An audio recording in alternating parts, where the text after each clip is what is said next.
তো এখানে আছে 10 টাকা থেকে 200 টাকা দামের পার্টি পপার। চলো আজকে দেখবো এগুলোর মধ্যে থেকে কোনটা সব থেকে বেশি ধামাকার হবে। আর লাস্টেরটা তো সব থেকে বেশি খতরনাক। সবার প্রথমে 10 টাকা দামের পার্টি পপার, যেটা আমি নিজের হাতে বাড়িতে বানিয়েছি। ঠিক আছে, এবার দেখি কেমন ধামাকা করে।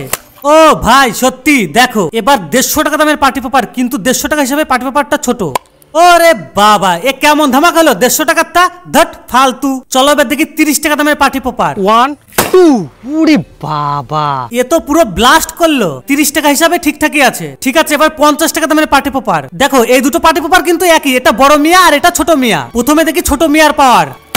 উরি মাই গড, এবার বড় মিয়া। 1 3। আরে ও ভাই, এ কি অবস্থা? এ তো পুরো আকাশে চলে গেছে। না, এটা 200 টাকা দামের হিসাবে বেস্ট। এবার হলো লাস্ট পার্টি পপার। দেখো এর দাম লেখা আছে 399 টাকা। 2। আরে এটা তো লাভ লাভ। না, এটা আমার কাছে একদম ফালতু লেগেছে। কমেন্টে বলো এগুলোর মধ্যে কোনটা সব থেকে বেস্ট লাগলো।